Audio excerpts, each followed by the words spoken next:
Delivery drivers of Reddit. What's the most WTF, NSFW, or hilariously awkward thing you've walked in on while dropping something off? 1. Had a large order of pizzas going to a conference room of a hotel. Nothing too out of the ordinary until I opened the door and approximately 500 pugs turned their heads simultaneously at the man who just brought in yummy-smelling food to the pug owners convention. I left and proceeded to have a good laugh. On the other end of the spectrum there was a guy who ordered and was waiting on his porch steps when I got there. Couldn't help but notice his ballsack hanging out of his shorts. I left and proceeded to bleach my eyes. 2. Back when I was like 23, one time I was delivering alcohol and a lady in a bathrobe opened the door. An older woman, very pretty though. She started acting kind of flirty. I smiled and just handed her the bag. Then she asked, "Don't you need to see my ID?" And I was like, "Nope, all good." Her smile dropped. I realized what I had done. I think she needed a win that day. I felt bad enough that I remember it about 6 years later. Oops. 3. I delivered pizzas while I was at university.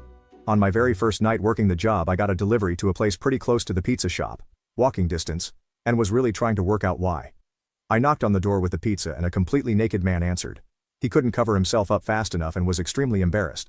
Turns out the woman I worked alongside was his wife, and the only delivery driver up till this point. Elle actually ended up as pretty good friends with both of them. We still catch up regularly. Anytime pizza is planned, mentioned at all, I make the better whip your dick out mate.